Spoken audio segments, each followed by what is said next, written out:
L'entrepreneuriat en RDC est une précipitation ou un développement? Madame, messieurs, bonjour.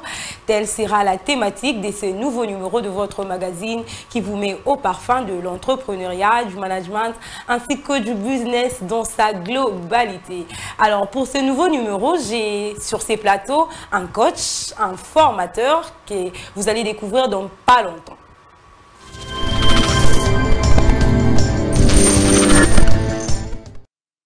Coach Eugène Kandolo, bonjour et bienvenue. Bonjour, merci beaucoup madame. Comment allez-vous? Toujours très bien, merci. Alors, c'est une première fois pour vous sur Actu Business. Comment vous vous sentez déjà que je vous ai tellement raté aujourd'hui, je vous ai avec moi? Bon, en fait, je crois que chaque chose a son temps. Okay. Je suis, je veux dire, un habitué de Congo Buzz et c'est la première fois pour Actu Business. Okay. Et voilà, l'homme propose, Dieu dispose, il y a eu de perturbations. L'essentiel, c'est que finalement, on s'est rattrapé et qu'aujourd'hui, on est là. Exactement. Alors, comme je l'ai dit tantôt à l'entame de mon intervention, ce matin, nous allons particulièrement nous atteler sur l'entrepreneuriat ici en RDC, où la grande question se pose si c'est une précipitation ou un développement. Mais avant d'entrer dans les vifs de notre sujet, concrètement, c'est qu'un entrepreneur? Bon, la question de l'entrepreneuriat en RDC, c'est effectivement une question qui fait l'actualité. Je ne sais pas si c'est l'effet des modes ou une nécessité, on va rentrer dans le détail. Ouais. Quand on parle d'entrepreneur, il y a plusieurs écoles. Je ne veux pas rentrer dans des polémiques qu'on attend du jour au lendemain. Ce qui est important, c'est qu'il y a deux approches. Généralement, quand on parle d'entrepreneur, c'est quelqu'un qui entreprend quelque chose. Mais dans le stricto sensus économiquement, avec fondement, un entrepreneur, c'est celui qui parvient à créer une valeur et qui commercialise cette valeur. Et tout ce que vous ferez, que ce soit en tant que consultant, que ce soit dans le commerce, que ce soit dans la créativité et vente, que ce soit dans la petite industrie ou la grande industrie, que ce soit dans la prestation des services, dès lors que vous pouvez créer une valeur et la commercialiser, vous êtes entrepreneur. Alors là, en parlant de valeur, déjà, on voit un penchant pour le business. Est-ce qu'il y a une différence entre ces deux approches? Oui, il y a une école, parce que je parlais toujours des écoles ici, il y a une école qui veut faire une démarcation entre faire du business, en fait, ce qu'on appelle les hommes d'affaires, les hommes et les femmes d'affaires. Ça veut dire qu'en réalité, eux, c'est l'argent qui compte, c'est dans quoi ils investissent pour avoir quoi. Alors que selon cette approche et cette école, la nuance qui est faite avec un entrepreneur, c'est qu'un entrepreneur est d'abord porteur de projet, il chérit son projet, il est au cœur du projet. Alors qu'un homme d'affaires... Oui, il se lance d'abord sur base d'un problème ou même d'un besoin. Un homme d'affaires, lui, ne se demande pas si on résout le problème ou quoi, mais si cette activité peut lui rapporter de l'argent. En fait, c'est en fait la préoccupation première de l'homme d'affaires. Alors qu'un entrepreneur, il se pose des questions, comment il peut améliorer une situation, comment il peut apporter une solution, comment il peut transformer positivement une situation, mais tout en espérant des bénéfices sur le retour. Il est au cœur de ce projet. Il est lui-même, en fait, comme le premier employé de l'entreprise dans laquelle il est. Alors qu'un homme d'affaires peut ne pas être là. Il peut placer son argent dans tel business, placer dans tel business où il ne comprend même pas quelque chose, mais dès lors qu'on lui a montré que ça peut rapporter quelque chose, il va se faire du bénéfice. C'est ce qui est important pour lui. Carrément, est-ce que l'on peut scinder ces deux approches ou on peut aujourd'hui, ou bien, selon votre explication, confirmer que le business est en quelque sorte inclus dans l'entrepreneuriat? De toutes les façons, c'est la même chose. J'ai parlé ici de l'école. En fait, c'est une nuance faite des écoles. Mais ce qui est important, c'est que les deux, ils ont un objectif. L'objectif, c'est de fructifier et accroître leur chiffre d'affaires. C'est ce qui est très important parce que dans l'entrepreneuriat, on ne fait pas les choses pour du beurre. La différence entre l'entrepreneuriat et les bénévolats, c'est qu'en fait, tu travailles, tu apportes des valeurs, tu apportes un plus dans la vie des autres, dans la communauté, mais sans t'attendre à un bénéfice direct en termes de cash. Alors qu'un entrepreneur, en le faisant, effectivement, il attend du cash parce qu'en fait, il ne fait pas du Maria Teresa. Donc, il sait que j'apporte cette valeur pour que je puisse commercialiser. Ça peut être une vente d'intelligence, parce que quand on parle de vente d'intelligence, aujourd'hui, il y a des solutions, il y a des gens, par exemple, comme des coachs, comme des consultants, qui donnent des conseils sur un tel ou tel autre domaine, qui accompagnent les gens, qui accompagnent les carrières politiques, qui accompagnent le businessman. Et il a des dividendes par rapport à ça, parce que lui, il apporte un plus. Lui, il les met en situation. Lui, il trouve des solutions aux problèmes des autres. C'est un peu comme ceux qui font ce qu'on appelle facilitation de marché, ou facilitation d'affaires. En fait, l'essentiel, c'est l'objectif que l'on veut atteindre et le retour que l'on a en termes de dividendes. Et le dividende, ici, il est principalement d'ordre du cash. Mais il faut faire une nuance. On peut travailler. On y reviendra. On y reviendra parce que là, je sens déjà que vous entrez dans le bain. Alors, comme je l'ai dit tantôt, ce matin, nous allons mettre le point sur l'entrepreneuriat ici en RDC. L'entrain de jeu, sous quel œil voyez-vous les milieux entrepreneuriaux dans notre pays? Bon, c'est un milieu ambiant, en même temps effet des modes, mais en même temps, je veux, comme si je répondais à ta préoccupation de tout à l'heure, c'est une nécessité parce que l'entrepreneuriat répond à une double question, la question de la création de la classe moyenne qu'il n'y a pas au Congo, mais aussi absorber la question épineuse de l'emploi et de l'employabilité. Et donc, l'entrepreneuriat, vraiment, c'est une nécessité dans ce pays, pas seulement au Congo, parce que de toutes les façons, partout ailleurs dans le monde, il faudrait aujourd'hui effectivement constater que l'entrepreneuriat a une place de choix. Mais ici, on en parle de plus en plus, parce qu'en fait, bon, c'est vrai que ici chez nous, il arrive que ça soit un peu comme les gens aiment ce qui est à la mode. Et la plupart des gens qui ont retenu beaucoup de vocabulaire dans le monde de l'entrepreneuriat ne sont même pas de vrais entrepreneurs. Ce sont des gens qui connaissent cash flow, qui connaissent business plan, qui connaissent business model, qui utilisent un peu de concepts en anglais pour, voilà, pour impressionner les gens, mais qui en réalité n'entreprennent pas parce que la plupart de ces gens-là sont à l'affût de où sont le prix. Voilà, les concours de jeunes entrepreneurs, il y en a qui ont même dépassé les 45 ans, mais qui sont toujours à l'affût des concours, alors qu'entreprendre, en fait, n'est pas le fait d'aller absolument courir derrière des gens qui doivent... Ça dépend aussi d'un âge.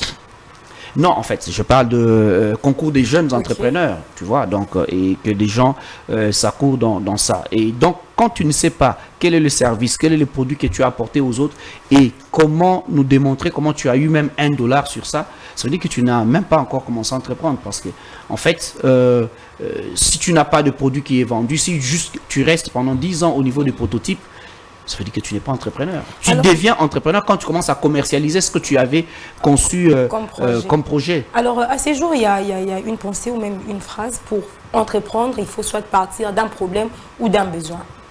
Vous appuyez, c'est généralement, c'est ça. Généralement, c'est ça. Parce qu'il y a toujours un besoin identifié. Ça peut être des gens qui ont du mal à traverser l'avenue pour aller acheter de l'eau de l'autre côté et que toi, tu facilites, tu ramènes de l'eau là où ils sont et puis ils achètent. Ça peut être en termes... peut-être d'école dans le coin, ça peut être en termes de manque de salon de coiffure dans le quartier et que toi tu places le salon au lieu que toutes les dames puissent aller à Bandal, au bloc, et puis finalement les dames du quartier ont le même service qu'on leur donne sur bloc à Bandal, ils l'ont au coin de l'avenue. En fait, c'est toujours en réponse à un besoin bien identifié qu'on veut absorber. Alors, entrons dans le vif de notre sujet, je l'ai dit tantôt, vous l'avez aussi dit, l'entrepreneuriat est une nécessité. Et l'on peut constater cet engouement dans notre pays où l'on voit de jeunes entrepreneurs, enfin, on voit plusieurs jeunes aujourd'hui émerger dans l'entrepreneuriat. Alors, est-ce une précipitation ou un développement pour notre pays d'abord? Bon, en fait, je ne sais pas en quoi ça peut être une précipitation parce que de toutes les façons, beaucoup d'entrepreneurs ont appris sur l'État. Vous l'avez dit tantôt, l'effet de mode. Exactement, ont appris sur l'État. Mais ce n'est pas parce que c'est effet de mode qu'on veut, qu'on pourrait facilement traiter ceux qui les font d'être dans la précipitation. Ce qui est important, c'est qu'il faut commencer quelque part, il faut avoir une flamme, mais qu'il faut canaliser. Et la plupart, je le disais tout à l'heure, de grands entrepreneurs des renom, certains ont commencé sur l'État. Donc, je ne sais pas à quel moment ils s'étaient précipités ou devraient-ils attendre quel moment pour le faire. En fait, il n'y a jamais eu de bon moment pour commencer à faire quelque chose. Même si on le fait avec maladresse, il faut commencer, on apprendra chemin faisant. Ce qui est mauvais, c'est de s'entêter dans une sorte de cage où on s'enferme soi-même parce qu'on se croit déjà arrivé, parce qu'on a bloqué beaucoup de concepts en français et beaucoup plus en anglais et que finalement, souvent, on croit que on est en train d'entreprendre parce qu'on connaît tous les vocabulaires de mots sur les secteurs de l'entrepreneuriat. Il faut commencer. Même avec des difficultés, même avec des défauts. Moi, ma grand-mère, elle était une très grande entrepreneur. Des difficultés au début. Elle était une très grande entrepreneur. Elle n'était jamais allée à une conférence. Elle n'avait jamais participé à une formation sur l'entrepreneuriat. Et pourtant, en fait, je n'ai pas vu une aussi énergie à revendre en termes d'entrepreneuriat, une créativité comme chez ma grand-mère. Alors, madame, messieurs, là, je dois signaler que j'ai sur ces plateaux les CEO de cas possibles, comme je l'ai signalé tantôt, les coachs Eugène Kandolo qui va éclairer la lanterne en termes d'entrepreneuriat ici en RDC. Alors, vous avez dit qu'il faudrait tout simplement commencer d'abord. Alors, vous voyez comment vous jugez l'élan de l'entrepreneuriat de notre pays?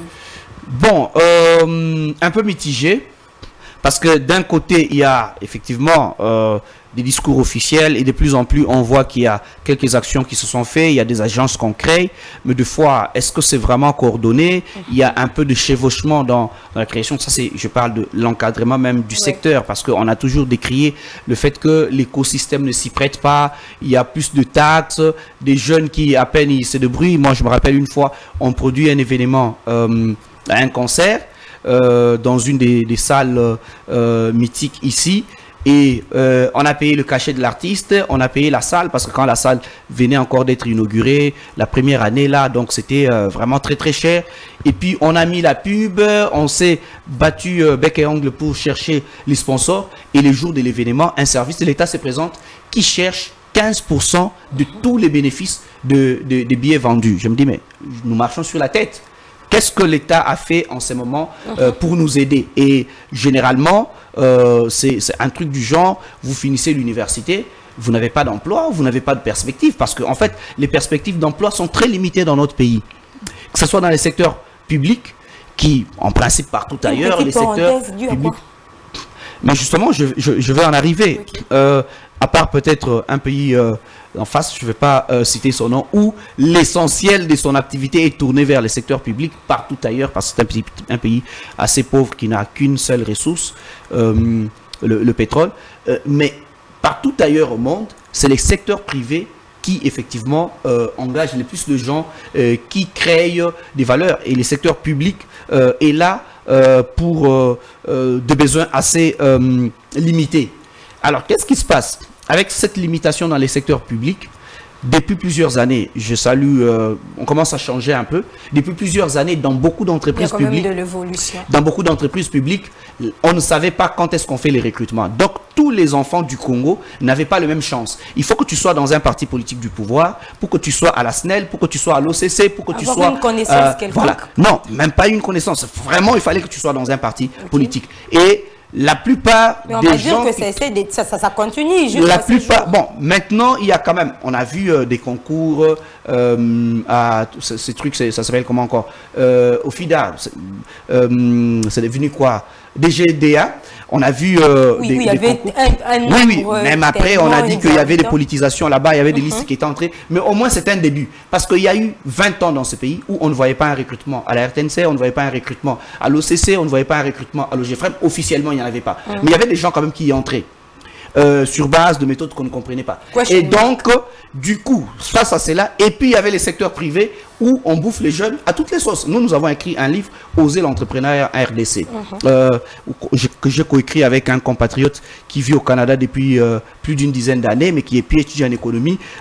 C'était un échange entre ce qu'il a comme grande théorie et la vue de terrain que j'ai dans l'accompagnement que j'ai fait par rapport à mon parcours. Vous avez concilié la théorie à la pratique. Exactement. Et nous avons écrit, et nous avons soulevé cette question, la question de sous-traitance par exemple, qui n'est pas au départ une mauvaise pratique, mais en fait dans la faisabilité, si on avait des entreprises où les chefs des entreprises ont eux-mêmes des entreprises de sous-traitance, et l'entreprise a par exemple officiellement un salaire pour ce poste-là de $1200, mais c'est ses propres directeurs de l'entreprise qui ont une agence de sous-traitance, et c'est cette agence de sous-traitance qui y a le marché de l'entreprise et qui sous-traite les recrutements. Et là-bas, on paye au gars qui a officiellement un salaire de 1200, on le paye 400. Donc le gars, il s'est fait 800 balles sur la tête de quelqu'un. Donc c'est des gens de pratique qui avaient, bon, je ne sais pas si ça continue encore, mais bref, il y avait des entreprises ou des banques où vous entrez, on vous dit que vous faites un stage professionnel de 6 mois. Au bout de 6 mois, on va évaluer si on peut vous retenir. Et chaque fois, au bout de 6 mois, tu travailles à la place de tous ceux qui devaient travailler. Et au bout de 6 mois, malgré tout ce que tu as fait qui a ramené une performance au niveau de l'entreprise, on te dit que ça n'a pas été probant. On prend une autre équipe. Et progressivement, comme ça, on fait travailler des gens parce qu'on évite tout ce qu'il y a comme charge en termes du contrat social lié au code du travail dans notre pays. Et c'est comme ça que tout ce tableau-là a fait que notre pays avait quand même un problème sérieux. Je crois que... il y a des discours, il y a des élans de volonté. J'étais en train de parler de la création, deux fois un peu en désordre. Parce qu'on multiplie, il y a des agences aujourd'hui, on salue le travail des agences d'accompagnement, de fonds de promotion qu'on crée. Mais il y a chevauchement, vous voyez, on crée un fonds aujourd'hui. Mais après, on en crée un autre qui est maintenant initié par le ministère de la Jeunesse. Finalement, qu'est-ce qui sera différent? Est-ce que c'est faux? Parce que de toutes les façons, quand on parle de tout cela, c'est toujours dans l'accompagnement de la jeunesse. Est-ce qu'on va suivre des normes? Sur base de quels critères X, Y va recevoir le fonds? Est-ce que même il existe un critérium pour cela? Et il y a une autre question primordiale. Moi, j'ai travaillé comme consultant pour le Fonds national des microfinances, le FNM.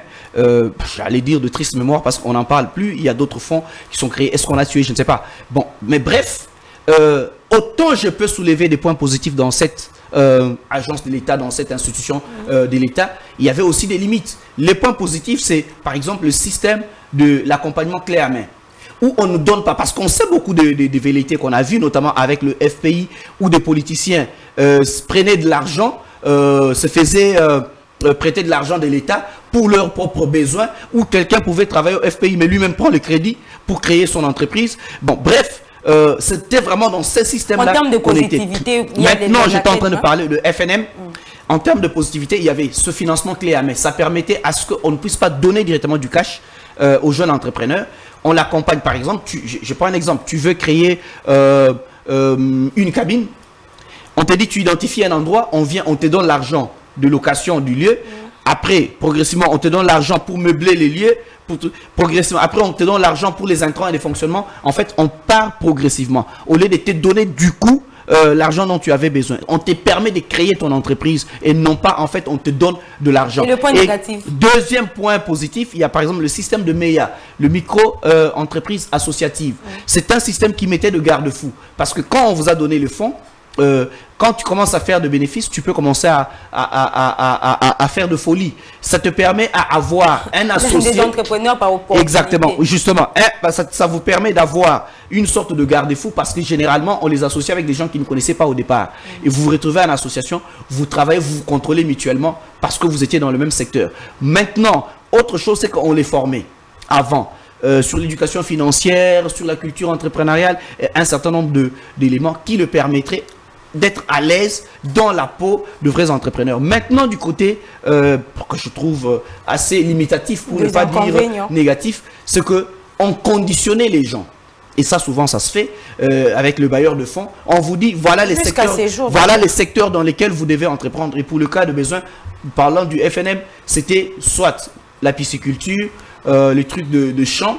Les gens allaient avoir des champs en bacana et trucs. C'était, vous faites soit les cabines publiques ou boulangerie. Du coup, il y avait des secteurs bien limités. Or, un entrepreneur, c'est un peu un aventurier. C'est quelqu'un qui ne devrait pas être cloîtré. Un aventurier. Justement, il a les sens de risque. Tu vois, la vie c'est une aventure. Donc il est poussé par une certaine passion à faire quelque chose. Mais si en fait il arrive devant ce qu'il devait lui donner en fait de fonds et qu'il lui dise non, tu ne dois pas faire ça. Il faut obligatoirement passer par aller faire le poulailler. Donc tu comprends, carrément. Du coup il est dérangé. C'est un peu comme on vous dit non, il faut seulement les secteurs innovants. Aujourd'hui, des fois, on rêve un peu trop. On rêve un peu trop. Au lieu de faire des choses qui sont faisables, qui peuvent, à la limite, à peut-être petite échelle, permettre à développer, on veut impressionner les gens. Et c'est comme ça que tu verras qu'il y a des gens qui peuvent rester pendant 10 ans. Ils sont toujours dans une technologie qui n'arrive pas au point, mais qui n'a pas de sens. Quelqu'un qui te dit, par exemple, qui fait une application de vente de musique en ligne. Mais il y en a déjà tout plein.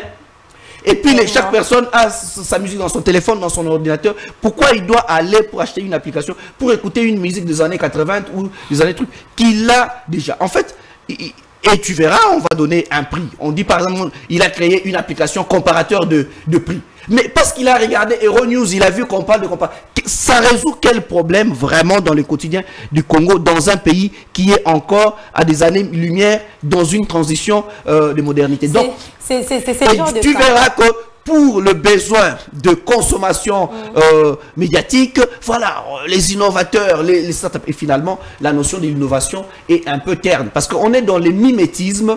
On veut faire comme les autres alors qu'on n'a même pas encore un débit d'Internet qui répond à certains besoins. Et donc, il faudrait qu'on réqualifie, qu'on revoie un peu ce qu'on appelle et quels sont les secteurs. Exactement. C'est très important. Et encore que il faille et que cela soit mis entre les mains de personnes qui ont qualité. Parce qu'en fait, quelqu'un n'a jamais entrepris, quelqu'un n'a jamais accompagné. Mais il est à la tête de et puis après, on les place dans une agence qui est censée, en fait, évaluer, apprécier la qualité de projets de jeunes entrepreneurs. C'est toujours un peu de problème. Mais il faut dire qu'il y a une volonté de faire mieux qu'il y a 10 ans, qu'il y a 5 ans, mais cette volonté doit être vraiment faite en ordre et canalisée. Et donc, dans cet environnement, qu'on le veuille ou pas, l'entrepreneuriat n'est pas un effet des modes, c'est une nécessité, mais seulement il faudrait que cela soit orienté, soit canalisé, que l'écosystème soit assaini,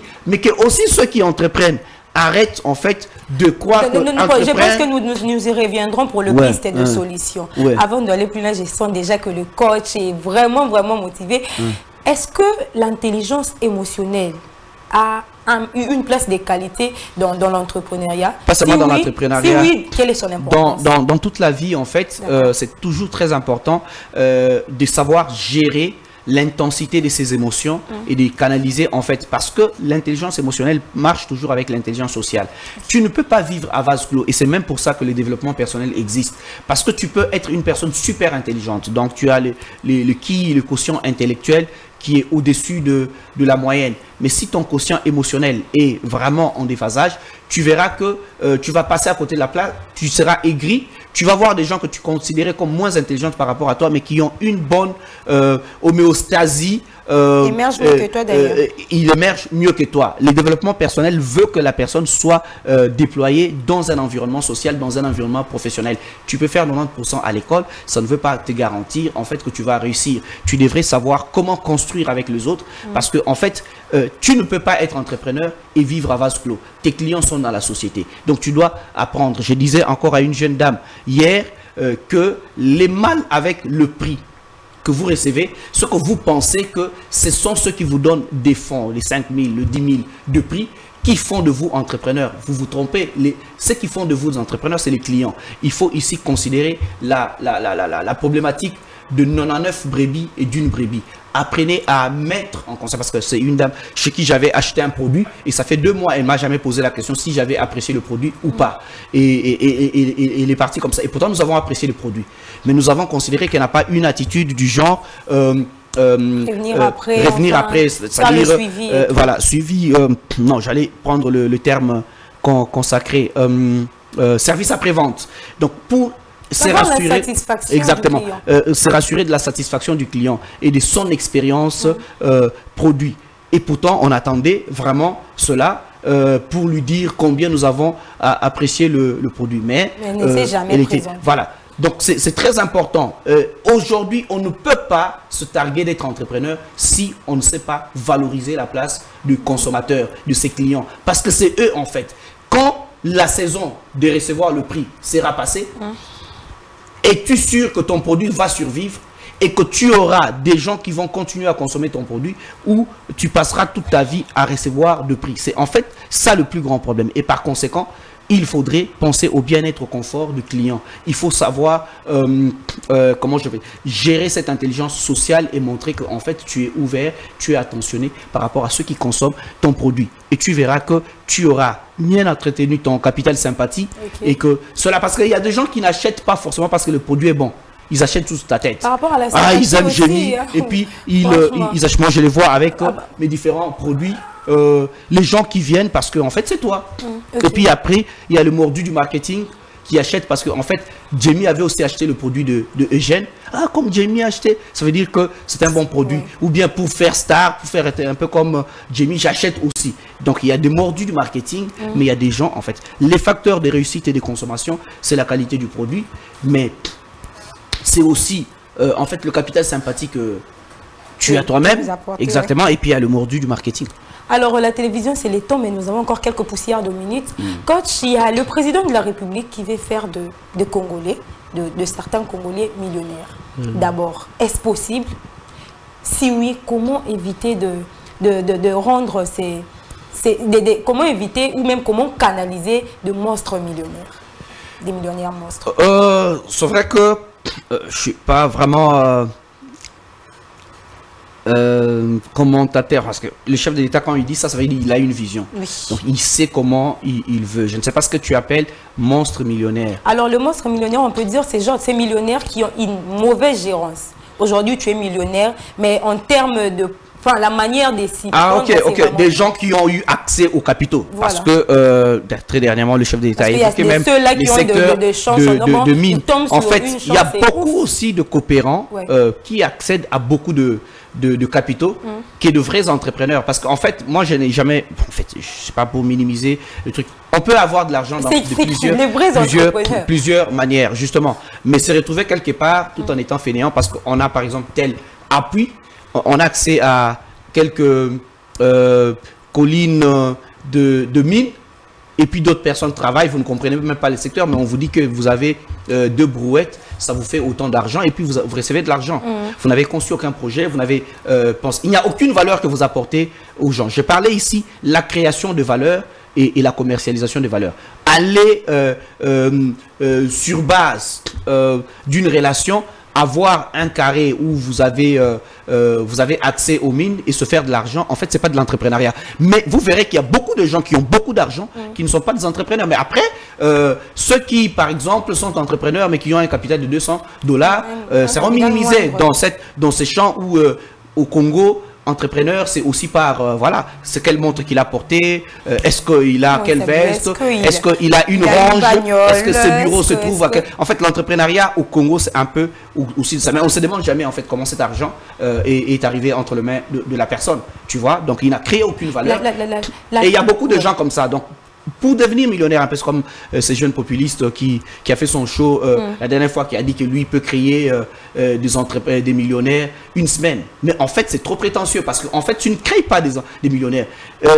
Aller dans un secteur où tu vas, par exemple, te retrouver en train d'orienter tes amis à voir chacun une portion de là où il peut soutirer de l'argent, c'est pas faire de l'entreprise. C'est quoi le projet, c'est quoi la valeur que vous avez créée et c'est quoi la solution que vous avez. Est-ce d'abord possible de produire ces millionnaires comme l'a dit le président? Oui, on peut produire des millionnaires, mais ça ne veut pas dire que en fait ces millionnaires ont apporté une valeur et donc on peut se faire de l'argent. Il y a plusieurs façons de se faire de l'argent. On peut se faire de l'argent sans vraiment entreprendre. Et il y a beaucoup de millionnaires au Congo, beaucoup de gens qui ont de l'argent, ne sont pas forcément des entrepreneurs. Soit il est positionné, il était politique, il était ministre, il a 2, 3, 4 rétrocommissions, trucs, soit il avait été ami de X, il est frère de X, et puis après il a accès aux capitaux. Tu vois, on a vu il y a 2 ans ici, des gens qui avaient de briques d'argent et tout. Après, on l'appellera sûrement dans une conférence pour qu'il puisse nous parler de sa réussite. Clairement, alors qu'en réalité, il n'y a pas une traçabilité par rapport à ça, mais il a eu accès aux capitaux. Donc, avoir accès aux capitaux, c'est pas forcément entreprendre. Même si la finalité dans l'entrepreneuriat, c'est de se faire du cash et d'accroître son chiffre d'affaires. Mais ici, il ne s'agit pas d'une croissance d'un chiffre d'affaires, il s'agit de l'accès carrément à des capitaux.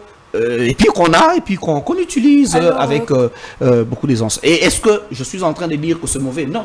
Parce que de toutes les façons, il n'y a pas une école où on doit commencer à côté. Toi, tu n'as pas eu l'argent par l'entrepreneuriat, donc tu n'es pas entrepreneur, l'entrepreneur doit. Non. Ça sera aberrant. Et c'est un peu comme une petite polémique, j'ouvre la parenthèse, que je voyais, et il y avait des gens qui se gênaient par rapport à ça. La polémique entre qui est journaliste et qui est animateur. En fait, quand on dit à quelqu'un que tu es animateur télé, tu n'es pas journaliste, alors il s'est fâché parce qu'en fait, il croyait qu'on l'a réduit. Non, on lui dit seulement que tu n'as pas qualité de journaliste.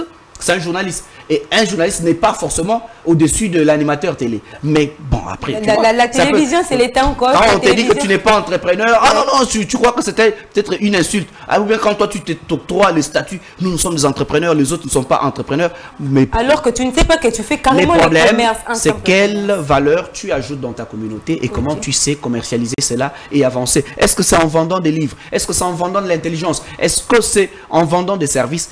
Est-ce que c'est en créant des produits un peu comme Dieudonné Kayembe qui a créé la tablette Motema et qui commercialise cela? Tu vois, donc il y a de la valeur qu'il a créée et puis il commercialise. Est-ce que, un peu comme, voilà, donc d'autres jeunes que j'ai rencontrés, dernièrement j'étais président du jury du prix du jeune entrepreneur Kelo Bantu. J'ai vu par exemple des jeunes, la demoiselle qui avait réussi le prix, Elie Mbeki, qui fait de bouillon d'assaisonnement. Ah oui, voilà.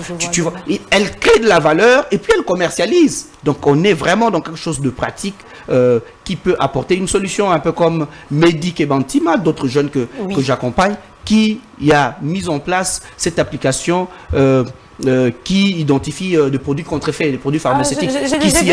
Donc il y a du travail que des jeunes, des créativités. Moi, j'en rencontre par milliers de jeunes. Je suis très heureux parce que je suis vraiment, j'ai cette grâce d'être au contact avec tous ces jeunes entrepreneurs. Alors l'émission touche à sa fin. Alors une dernière question pour vous, coach. Actu Business, ce n'est pas seulement où on doit carrément, où on montre de failles, mais aussi des solutions concrètes. Je veux entreprendre. Je sens que, bon, je vais entreprendre, par exemple, un jeune à la maison en train de regarder, ah ok, aujourd'hui dans Actu Business, il y a le coach qui éclaire la lanterne. Est-ce qu'il y a un critérium établi en termes d'entrepreneuriat? Non, j'ai toujours cru que l'entrepreneuriat, c'est un élan. D'ailleurs, Andy Bemba, dans son livre édité chez nous, aux éditions Cas Possible, Entrepreneuriat d'hier et d'aujourd'hui, empreinte de Jeannot Bemba, il explique quelque part en disant que c'est comme si les Congolais, dans l'ADN du Congolais, les Congolais à l'ADN de l'entrepreneuriat.